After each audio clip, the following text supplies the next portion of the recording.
End of my presentation, I was tired from the day. I spoke most of the day, and I wanted to go down the hot tub. And so I go to the hot tub, Cole, and like any reasonable person, happy to get in the hot tub, and a guy and his wife are in there. And this story doesn't go where you think it's going.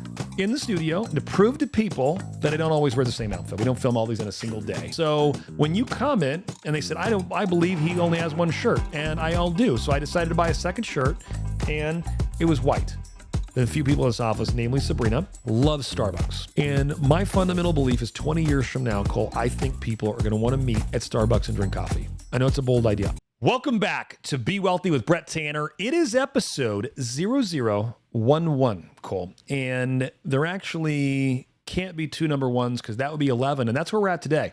It's a little Ricky Bobby, a little Talladega Nights if you're not first, you're last, Cole. Cole, 24 years old. Have you seen Talladega Nights? That one I have seen. I've seen a lot of the comedy stuff. I haven't seen the Our Lampoons. favorite line from Talladega Nights? I think it's when there's a cougar in his backseat. That is I don't have a specific line. I just like the scene. I'm going to come at you like a spider monkey.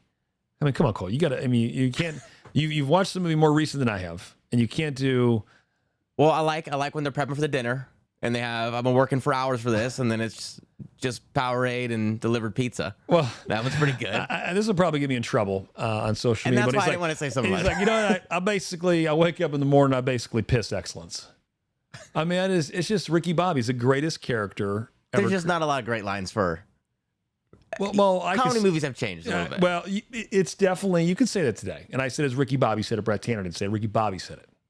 I didn't say it. So you can get closer to things, Cole. Now, by the way, I am actually here in the studio to prove to people that I don't always wear the same outfit. We don't film all these in a single day. I am wearing only due to the comments. So when you comment and they said, I believe he only has one shirt, and I all do. So I decided to buy a second shirt, and it was white. I'm probably never going to wear it again, Cole, but I wanted to prove that we listen to your comments. So put comments in the chat. I'm back. We had our episode last time. It was Dave Ramsey part 2. Part 1, which was episode 09. Many of the detractors and haters said there wouldn't be an episode 10 and I'd be canceled. That did not happen. And why did that not happen, Cole? Because you can't cancel yourself. And when we have our own podcast studio, Cole, and it's just you and me, unless you quit being over there and pushing record, we aren't going to be canceled. And so I did another episode on Dave Ramsey, which is episode 10. Again, they said there wouldn't be 10. And I wanted to clarify it. And so I took the time to go to Dave Ramsey's actual website. Now we've checked, we were wondering if it was hacked because many of the things on there, some of the followers get very confused about exactly the words he uses. And so I explained the difference between my views and his using his website because, Cole, people said I had it wrong. It might be because it was on the website and it wasn't on Dave Ramsey's Audible. Gosh, some things it's very challenging. That's a very, very good point, Cole. And so we talked about Tony Robbins' 3 things I learned at our convention. And we talked about why being a boat captain and owning a boat business might be the greatest unlock in your happiness.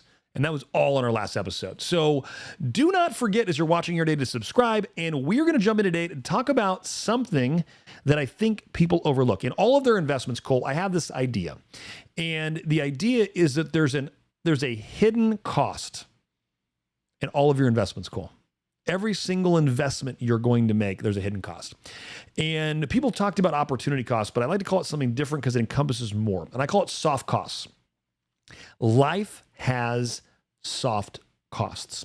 What does that mean, Cole? Well, it means that if you look at a particular investment, and we'll use Airbnb because I think it's one of those ones that the trendsetters love, Cole. And so if I take a home that was a long-term rental, and I was renting it for $2,000 a month, and I had a property manager, and this was an investment. It was passive, relatively speaking. I had a property manager managing it, and I'm getting a rate of return on my money that I enjoy. Okay, Cole? The soft costs in this are, how much time does it take me to oversee my manager? Because hard costs are things that go in a spreadsheet. We can see them. They're line items. They're actual raw expenses that we can see and we can measure them. Hard costs are very visible. We all understand what those are. Taxes, insurance, property manager, HOA, repairs. Those are facts. Cole, we can see them. What are the soft costs? Okay, well, time. So if I turn that same property, or in the long-term basis, what is my time spent? Well, I'm overseeing the property manager. I'm dealing with financials. I'm doing a tax return. I've got a business license of some sort to rent a property. And so those are all of the time around that, it might be another soft cost, Cole, that's hard to grab is, what about if I have an assistant kind of helping me out with this? How much time is she spending on the rentals? It's really hard to say the exact amount of time unless you're monitoring your emails and saying, 7.5 minutes to solve the rental problem there.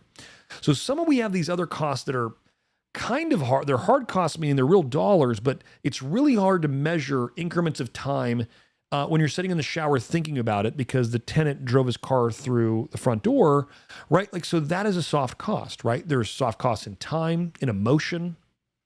And then you're kind of wrapping in things that it's just hard to break apart, right? You've got if you and your wife are working on it together, right? Like, how much time are we spending on this? Life has soft costs. So the hidden cost in life is soft costs. How can we get better at understanding the soft costs? And I'm going to give you a great example in my own life of how I took an investment that had a tremendous amount of soft costs in it. I'm going to tell you why I did the investment and why I ultimately sold it to eliminate the soft costs and to make it easier to manage and create more enjoyment in my life. And so I want to jump into today's episode, which is all about the soft costs. And so I got to start with a story, Cole, that I have told before. But before we jump in, I wanted to read some of our reviews off of Apple Podcasts. Wherever you watch, please leave us a review. If you're on Apple, do me a favor and stop right now. If you've got value to this, please leave a review. We read them. Tell us what we're doing great. Tell us what you'd like to hear. We want to know. Please write a review, and I want to read you a couple. Comes from Andrew Dunn 3. Brett will challenge the way you view the financial world and your personal investing philosophy. My partner and I joined the Be Wealthy Mastermind group close to 2 years ago, and it changed everything for us. When we joined the group, we both had day jobs looking to grow our side hustle. With Brett's help, we were able to scale to a team of 15 and over $1 million in revenue over a year. We credit all of this to what we learned in the group. And in addition to the business, we've learned investing philosophies that are starting to allow us to remove the time variable from our returns. Would highly recommend his podcast, Mastermind, and Brett's coaching to anyone.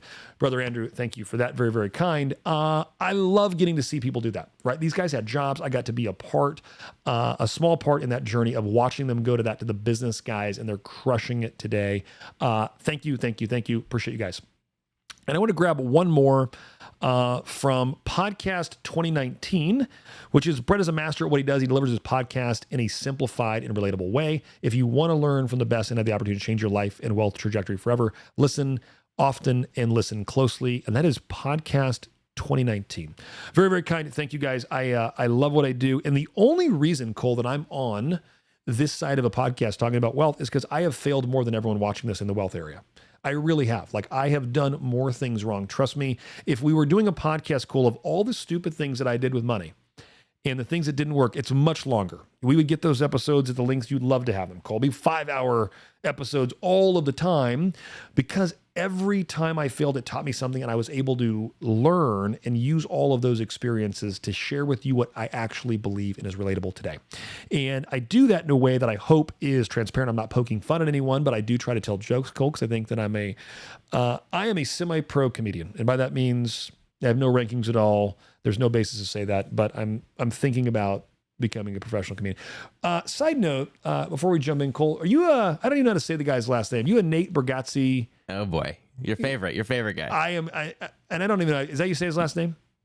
Probably, just like the what do you guy think from last episode. What do you think it is? You guys like my guys. Okay, but forget about it. So, neighbor guys, I gotta say his special. We got to link this in the show notes because this is the kind of value we're bringing. They should be sponsoring us at this point. Well, he's got to go on there. We got to go link him to that episode he did on Amazon. It's unbelievable, guys. Great. So Cole, we're jumping in today. We're talking about soft costs, and I want to get right to it. So, I was speaking at a buddy of mine's event. And today I only speak usually at my own events just because of time. And I have a really, really close friend in the real estate investing space. And at the end of my presentation, I was tired from the day. I spoke most of the day, and I wanted to go down the hot tub. And so I go down the hot tub, Cole, and like any reasonable person, happy to get in the hot tub, and a guy and his wife are in there. And this story doesn't go where you think it's going. Doesn't turn into getting canceled. Nothing weird happened. I got in, I was just trying to sit there. And the guy's like, hey man, weren't you one of the speakers today? I said, I was, man. I hope you got some value and hope that was helpful. And he's like, hey, I'm kind of got a lot going on. I'm moving back to San Diego from Greenville, South Carolina. And he told me a story where he moved his family from San Diego to Greenville, South Carolina because the BMW plant was going in there. And he knew that BMW was going to have a certain amount of jobs, 3,000 jobs or whatever it was. And so he said, as the plants started getting closer to going in, they put in these plants and they're billions and billions of dollars. They take years to do. But as soon as the pads go in and they're committed to doing it, there's cranes out there and they're building it, they're about 12 to 18 months from being completed. And he said, what I do from there is I go figure out exactly what that job's paying. So how much is that BMW, the average employee, going to make at that job? And based on that, I know the amount of home they can afford based on the amount of money they're making at their job. He said, I then drive as close as I can get to the factory and I locate the right neighborhoods, like where would people actually want to live? Cole, so I have a job here and I'm making $75,000 a year and I'm in Greenville, South Carolina, back when they did this. Where would people live? And so he drives around, finds the places, and he started buying up all the homes. And he went and waited. He said, in over a period of years, I knew they would double because there's going to be, as these jobs go in, there's now all these people want to buy homes, right? So homes don't get built overnight. It's a lagging indicator. Homes get built later. And so there's going to be so much demand, people buying homes, there won't be enough supply and prices will rise. And I can double my money. And so he bought, I don't know, a couple hundred homes, did it, sold them, and made a fortune. So I'm like, whoa.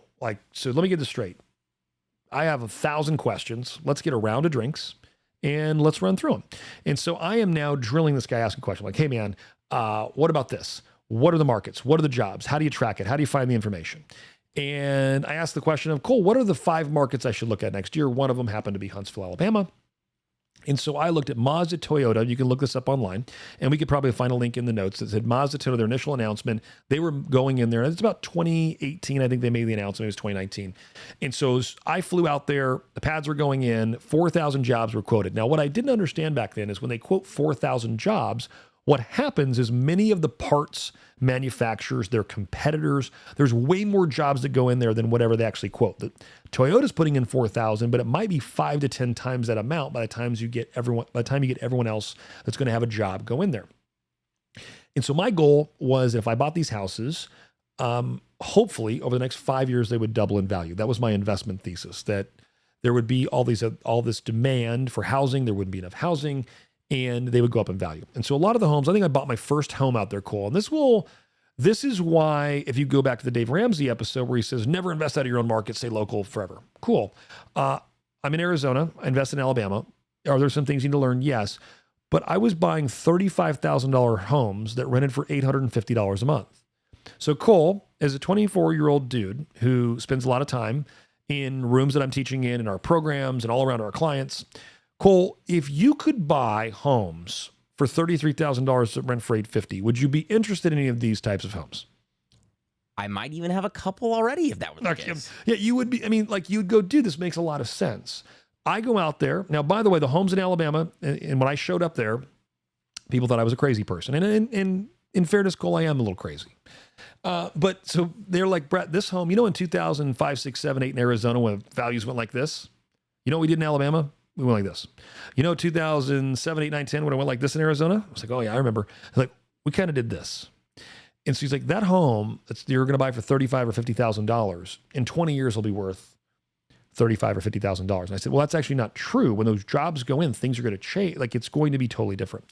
And so I was buying homes, my first homes, which is the last probably home I've ever bought off the MLS. Everything else we do is direct to seller. We have a very specific mail piece that we send out. We're happy to link the company we use. We'll put it in the show notes. But we send a very specific mail piece or an actual check to buy someone's home that says, hey, you want to make this check real? Give us a call. I went specifically into those neighborhoods and bought houses.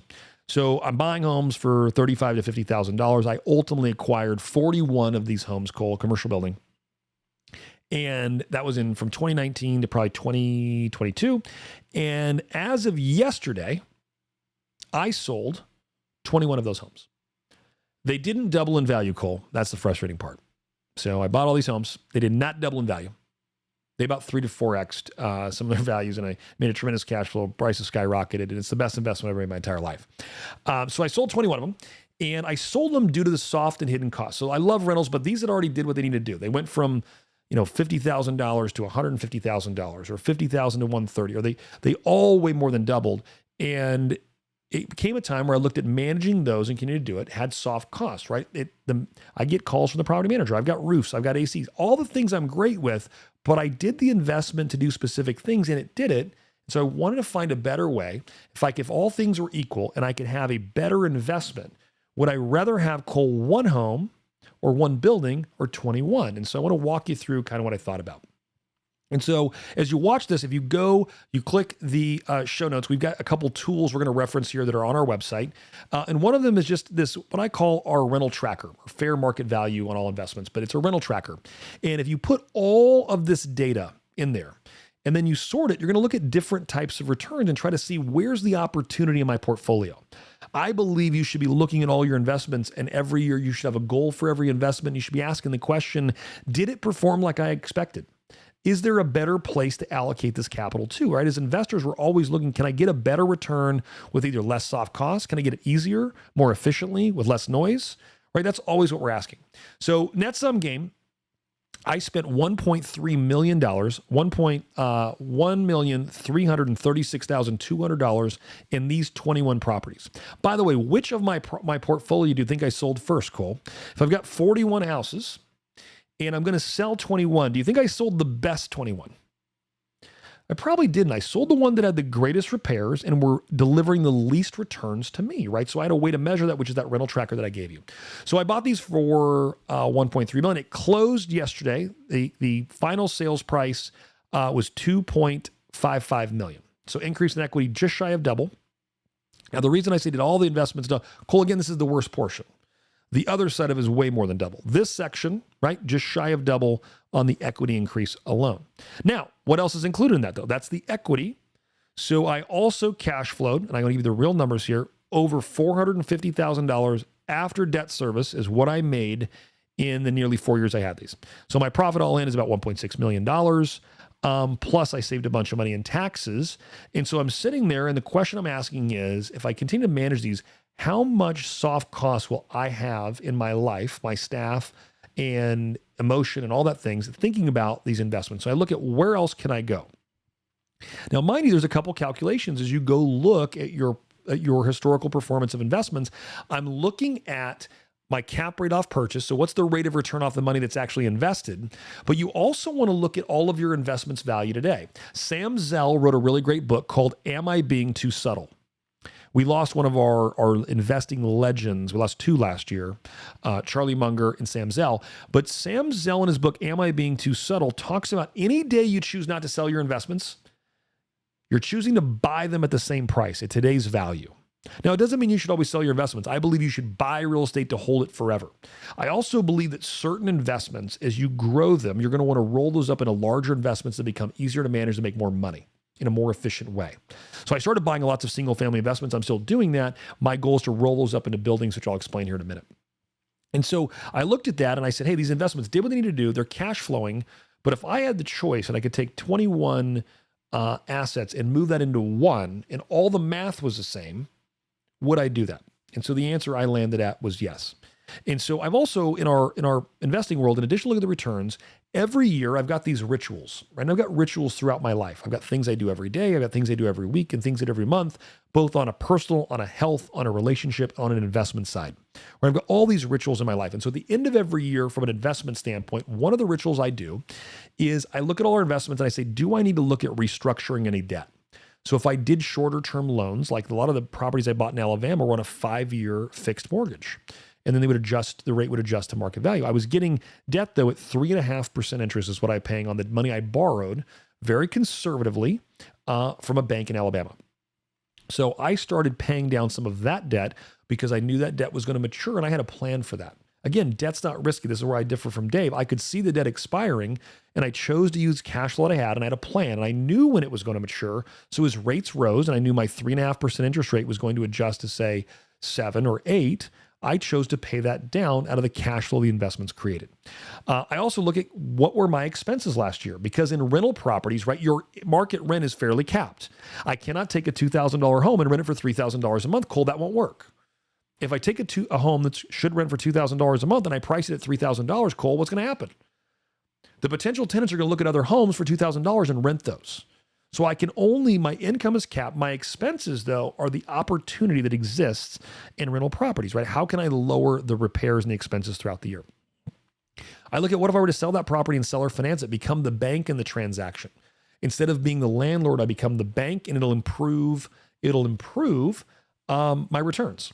I also might look at, hey, can I take this investment and transition it? Can I disposition it to an alternative investment or a different market that would have higher returns? So those are the things I looked at. And when I got all the way in there, I analyzed these 21 properties. I looked at all the rates of return. Here's the thing, based on today's value. So again, if I bought a property, Cole, for $50,000, the rent's for $850, the cap rate might be 10% per year.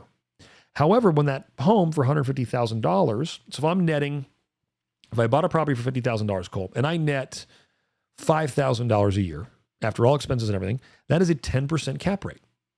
Now, Cole, as that property went from $50,000 to $150,000, the rent went from, say, $850 a month to $1,300 a month. Values tripled, but rents did not triple. So my return, my cap rate now on today's value, on average for these 21 properties, was 4.92%. I actually had properties in a given year that actually had a negative cap rate. How's that happen, Cole? I had a property that had an AC unit and a roof. And so that year I had to put in whatever, $25,000 in that property. Well, if the rent's only $18,000 gross, I'm going to lose money on that property for that year. The average cap rate on all 21 of these I sold off, today's value is 4.92% based on the money I got. And so I looked at the properties I had were the best were the worst. I looked at everything, and I decided to sell these 21 houses. What I want to do is sell those 21 houses, and I want to do what's a 1031 exchange. So if I sell it on a 1031 exchange, what happens when I sell the property, that money will go to what's called a qualified exchange intermediary, Cole. Qualified exchange intermediary. So from the title company, they'll actually send them the money. So I won't touch any of the money. It all goes to this third party. And that third party, there's a couple of rules. I have 45 days to identify the properties I want to buy. There's some rules that you have to follow. There's one of 3 rules we could get to on another podcast. They're going to hold the money. I got 45 days to identify the things I want to buy. I've got 6 months to close on them. So effective yesterday started my 45-day period. Well, I'd already started looking for deals. Why? Because 45 days goes like that.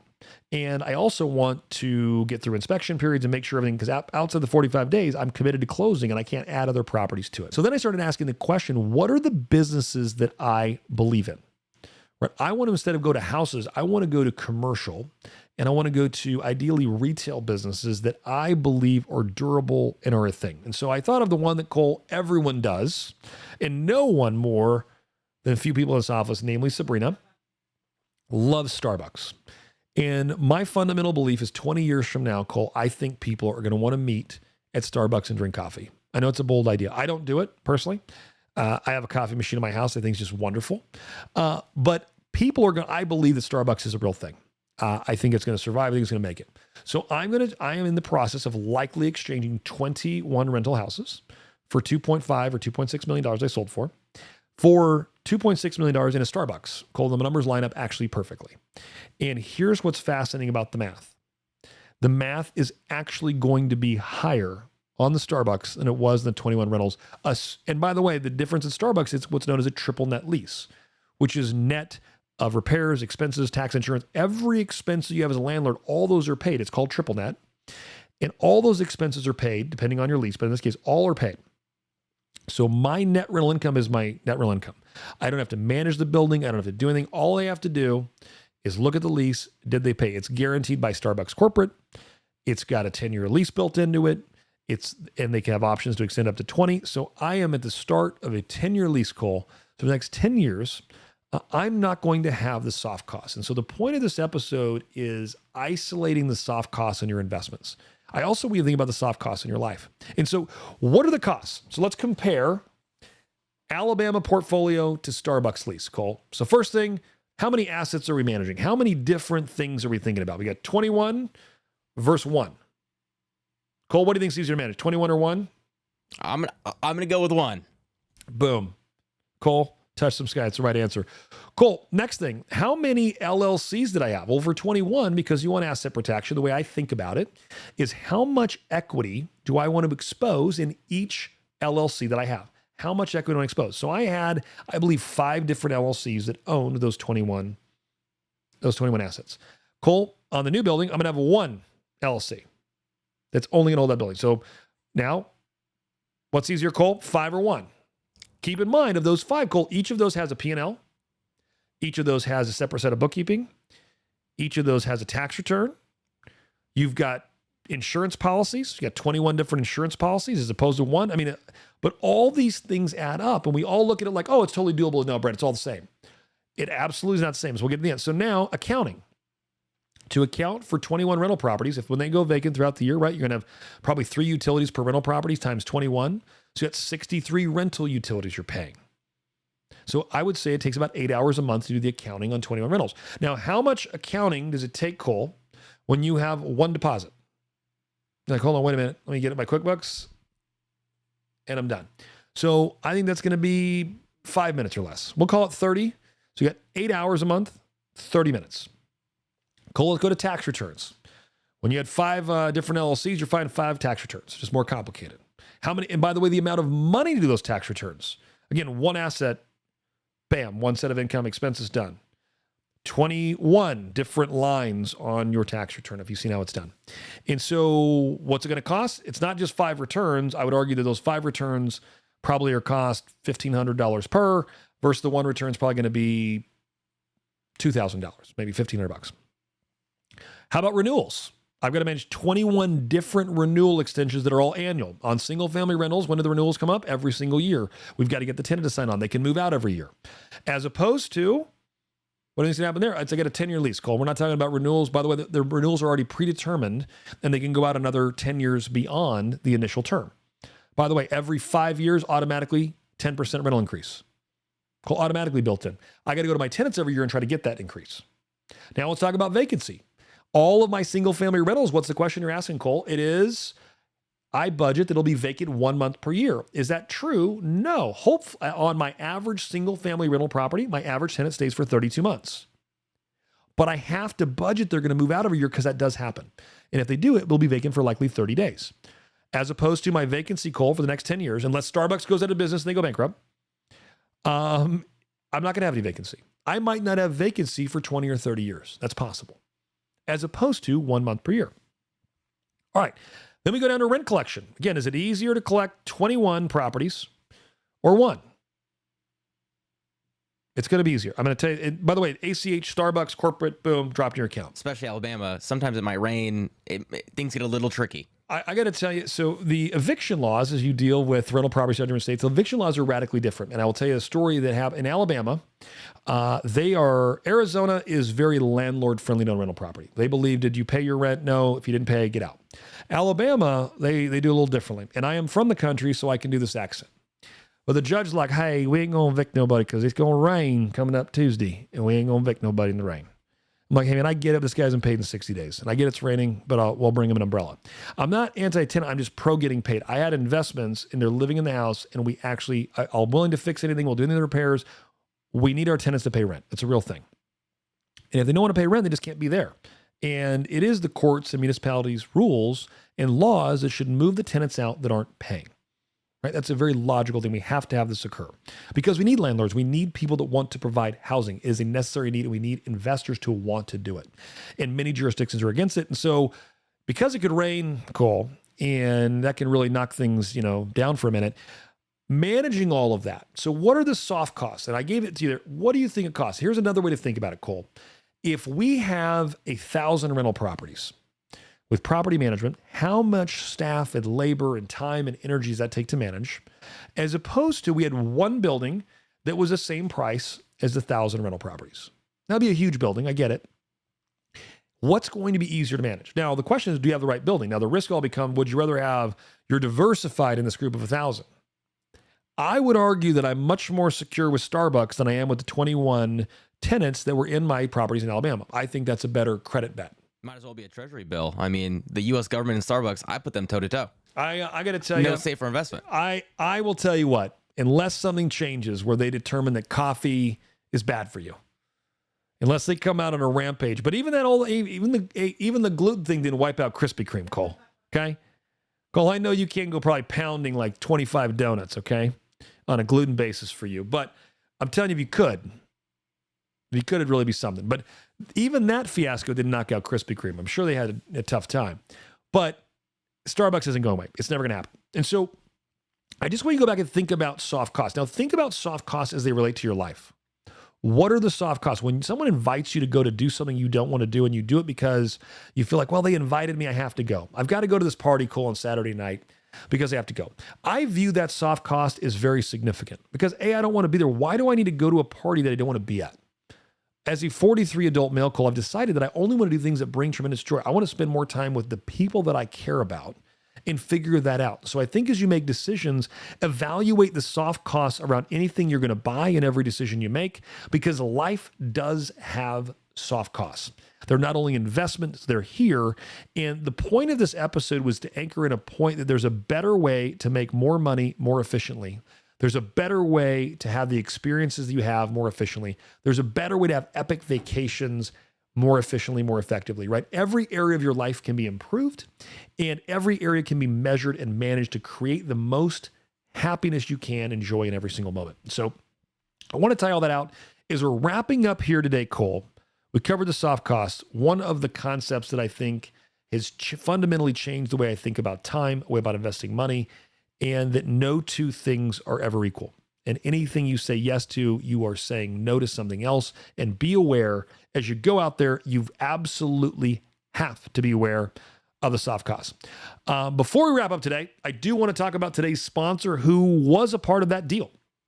I did a cost segregation on every single rental property in that portfolio. What is cost segregation? Is a way to take the normal depreciation, and instead of taking it over 27 and a half years on a house, you take it a lot sooner, which if you are a professional real estate investor will save you money on taxes. Get a free proposal from our sponsor today, which is singlefamilycostseg.com. Go to singlefamilycostseg.com. There will be a link in the show notes, and they will give you a free proposal. You do want to make sure you check that with your CPA. Prior to it, it is free. Check with your CPA and make sure that you could use the extra depreciation and then it would save you money. With that, we are here to close out episode 0011. What are life soft costs? How can you be aware of them? I hope to see you in our next episode, 0012. It's going to be wild. See you there.